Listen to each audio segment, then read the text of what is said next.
Okay. That's gross. Okay. And this game just officially became PG. Don't let your kids play this game when you're not in the room. It's a little bit too much for, say, like, a 6-year-old, perhaps. 6 to 8? 6 to 8, that's maybe a little bit too dark. Here we go. Let's do it! Why we even bothered with this giant robot when we had motherfucking Supersonic sitting on the back burner this whole time is beyond me. But it's time to bust it out. Ready for one last Supersonic final boss?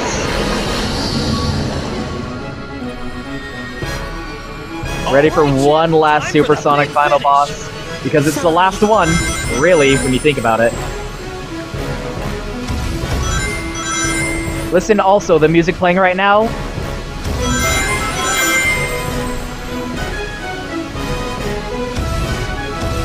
That's an orchestral rendition of Endless Possibility.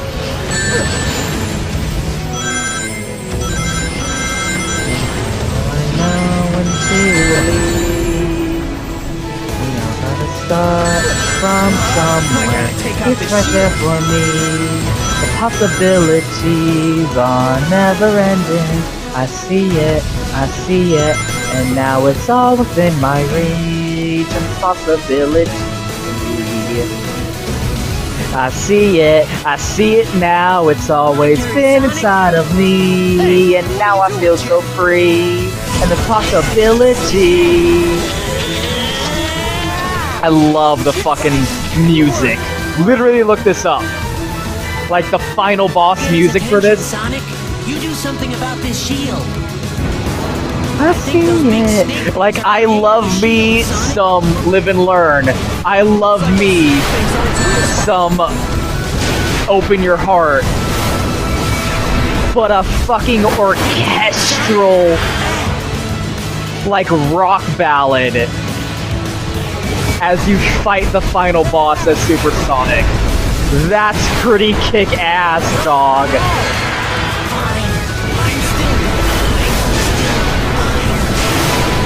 And like all Supersonic boss fights, it is a fight against time more than anything, where you collect rings in the lead-up.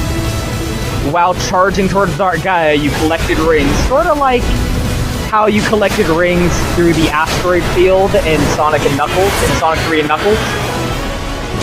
And then we're running around the surface here, trying to pop these fucking snake zits in order to bring down the shield. So we have two timers in a weird way, where we have the timer of our ring count, which is personified by a life bar, weirdly for some reason. And we have the Gaia Colossus life meter. Fuck. Which is also a timer, where if we take too long, Chip's gonna take damage and die, and that'll be a fail state also. So we have two timers working against one. But honestly, it ain't that tough.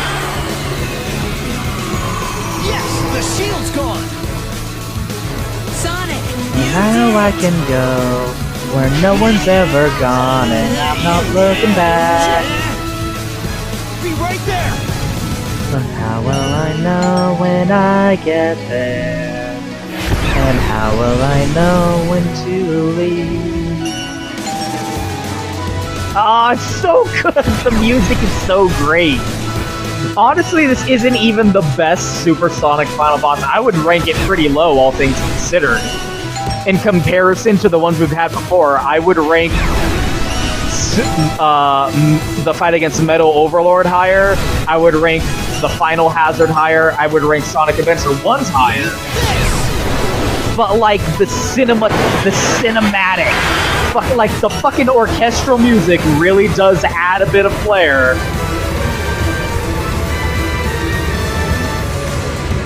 And I mean, the context around it. We are fighting the manifestation of the malevolent will of the planet Earth committing preemptive genocide against Leave it to me. the planet.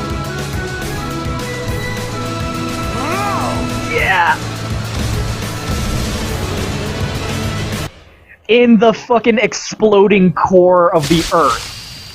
And we fucking wrecked. Playing tag team with a giant fucking monster, with the giant fucking temple robot. You know, it might not have been very special or substantial in terms of the raw gameplay, but talk about a bombastic final farewell. Like, in terms of the presentation, it really did kind of knock it out of the park with, like, the... Oh, it's swelling up in your fucking heart, you know? Like, even Sonic, for all he's gone through, this was the thing where he was finally like, okay, fuck. Sayonara, Shadow. Right? Thankfully, Chip was there to catch him. As a final send-up to the Sonic Adventure era style of 3D supersonic final bosses, I think it was a worthy, like, okay, we can close it out. Because after this, we kinda don't get supersonic final bosses anymore.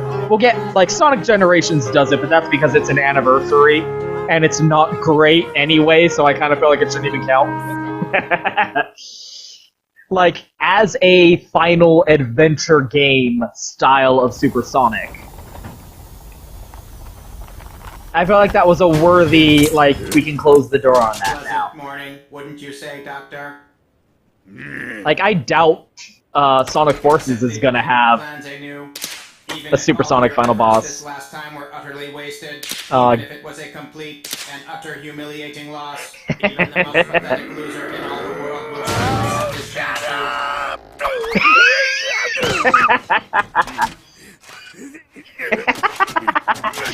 Aw, Sassy Bot! He's so sassy! I hope you like Sassy Bot, because we're going to be seeing more of him. Yeah, I feel like, you know, in terms of gameplay, it wasn't the best final supersonic boss that I can think of. I wouldn't rank it very high, personally. The light reigns over darkness, and the world is returned to peace. But as a final tribute closing out, okay, this is how we end the game. You collect all the Chaos Emeralds, and then you fight the final Monster of the Week monster boss with Supersonic. We're not going to see that anymore. We all must sleep. We all must rest. Darkness is a part of our world. And as a final, like, yeah, I'm comfortable with that being the last real supersonic final boss. Laid to rest. It grows strong over the eons, rises up, then is put to slumber by the light. It's a great latch to close the book on this style of Sonic the Hedgehog games. The very will of the planet itself. Look at Amy's face, she's like, oh my god, are you still talking? Shut the fuck up, you annoying old asshole. That's literally what she said. She was like, dude, no one cares. And I'm the bitch who said, people are good, Shadow, so you gotta help us out. I know they can be mean sometimes. Like, Jesus Christ, and even I'm telling you that that speech was stupid. Oh, Amy. You fucking thought. Anyway.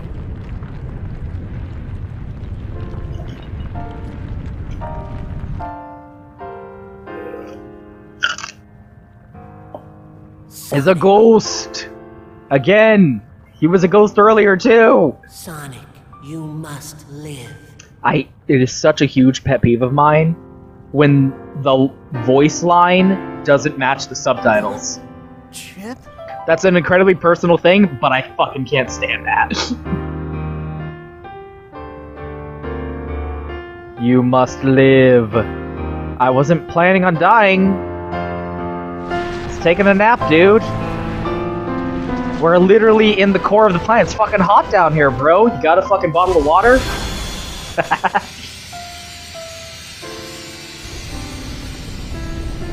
Yeah, don't put the temples back where they were, or anything. It's not like we need those. Yeah, just let it burn up. It's fine. We're not gonna need those temples anymore. It's fine.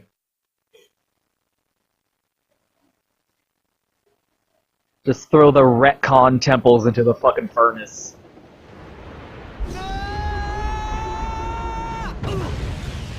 Getting some deja vu. I don't know about you, but I feel like I've been here before.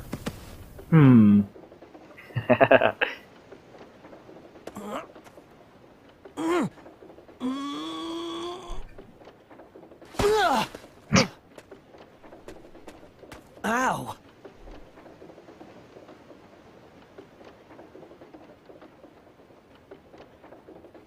Huh?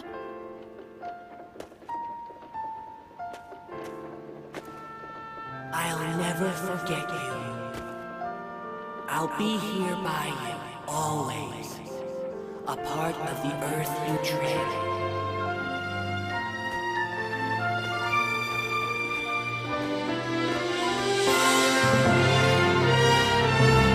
And then he was never mentioned again.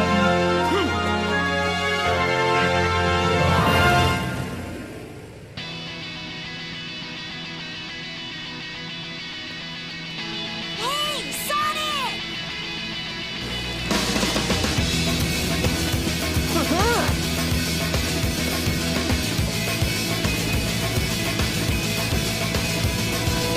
This is my escape. I'm running through this world and I'm not looking back. 'Cause I know I can go where no one's ever gone and I'm not looking back. But how will I know when I get there? And how will I know when to leave? We've all gotta start from somewhere. It's right there for me. The possibilities are never ending. I see it, and now it's all within my reach. I see it now, it's always been inside of me. And now I feel so free, and this possibility. I like Endless Possibility. This is a good fucking song. So that's Sonic World Adventure. I feel it. Overall, I kinda gave the goose away at the beginning where I said, like, I think this is a great game. Like, as a whole package, I think this is a strong 6 to a light 7.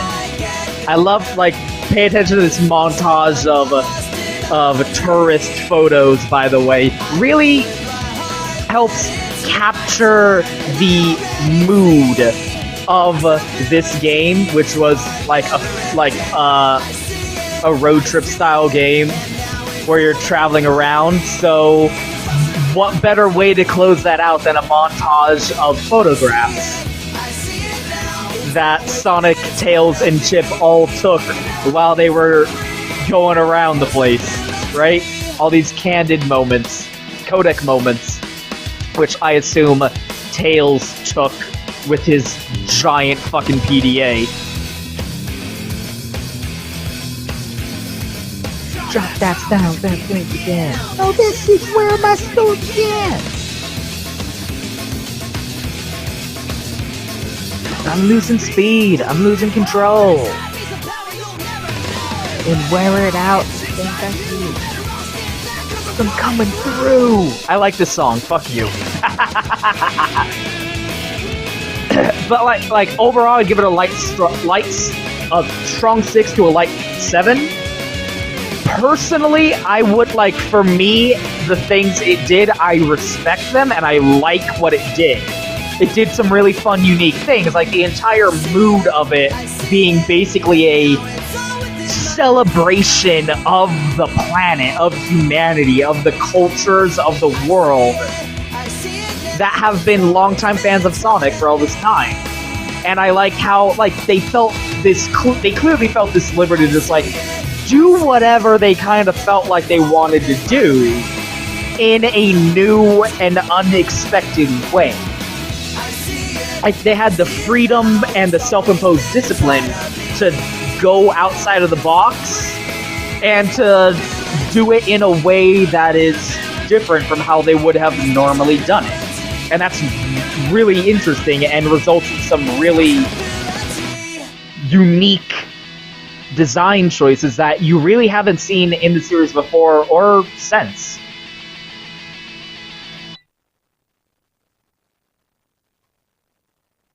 Gonna let this one play out.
This is a very squirrely song, I feel.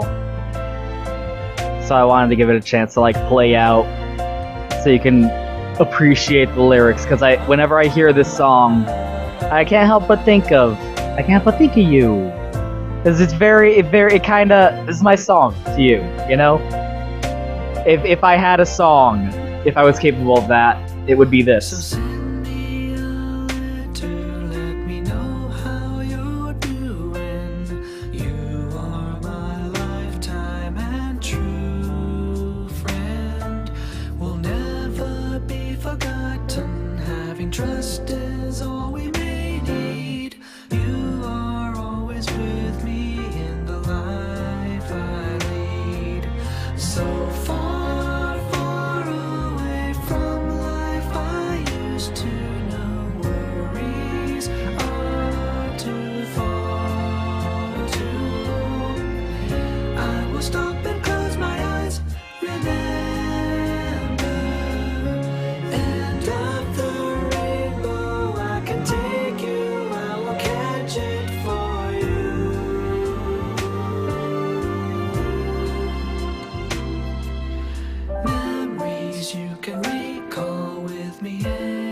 Like, it's too perfect. Like, it's just a love song.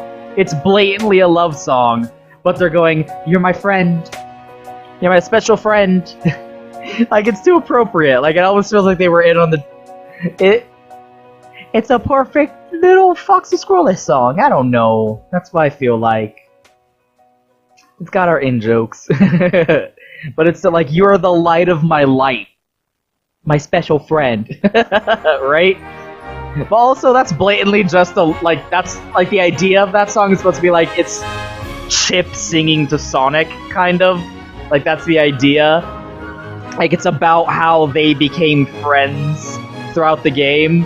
And it's like, little gay Chip is gonna say, it's like, "I know you're saying you're my friend.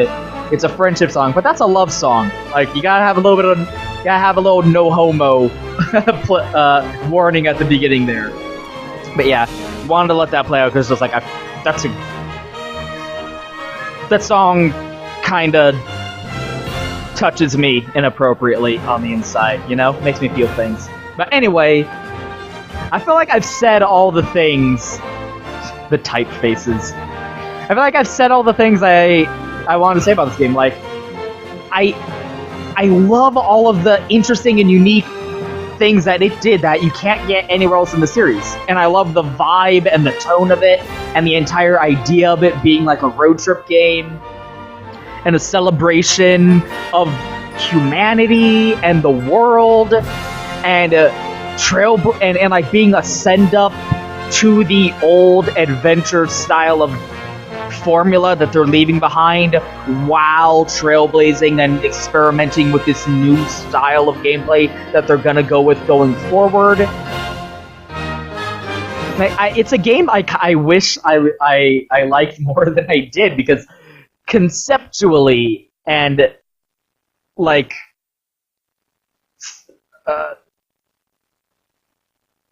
platonically, I love this game. But it's not one I have a super lot of fun playing. Which is so unfortunate, because like, fuck man, this game's pretty awesome. But for me, you know, oh well, I would go with something else before I would go with this again. But I still think it's a fantastic game.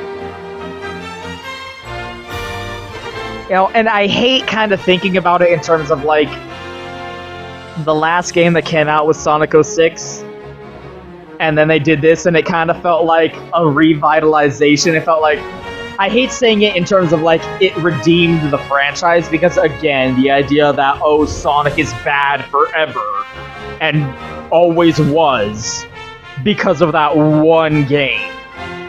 Like, fuck you. So let's paint this new game as being like, you got something to prove now, motherfucker. Like, fuck you. The entire series before Sonic 06 was great, and then Sonic 06 happened, and now all the Sonic games going forward, from including this and afterwards, what we have to look forward to, is also still great. And unfortunately, this is a game that gets maligned because of the Werehog, and kind of that's it, which is stupid.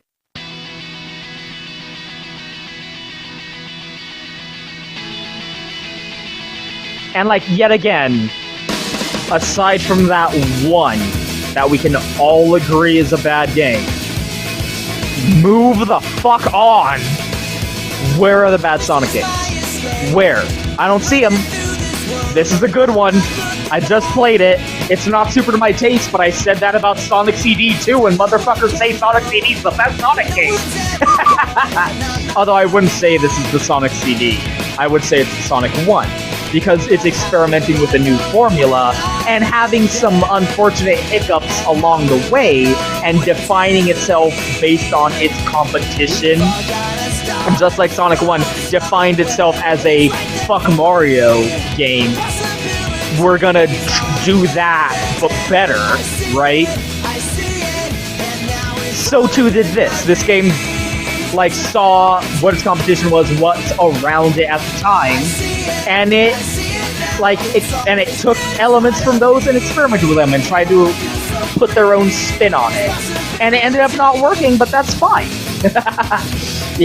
you gotta... I would rather you try and fail than to just play it safe and never step out of your comfort zone. And that's what this game was. It was them stepping out of their comfort zone and trying something new. And some things worked and some things didn't. And you know, after this, they took what worked and expanded on it and polished it up and made it better and left the things that didn't work by the wayside. You know what I call that? I call that good game makers, right? That's what you're supposed to do. And that's what they did. Maybe stop talking shit about Sega. This is gonna go up after the Sonic Mania playthrough, but I'm recording it before Sonic Mania has come out. So I don't know what my feelings about Sonic Mania are gonna be or what that playthrough is gonna end up shaping out to be. But you know, maybe stop talking shit about Sega and saying that stupid shit like, oh, look at these, fuck Sega, these ROM hack fan game makers are making a better game than they can. Maybe you should go fuck yourself. You know, go fuck yourself. Sonic World Adventure is a great game, even if it's not one of my favorites. Still fucking adore it for doing what it did. But of course, after this, things are gonna get a lot more colorful.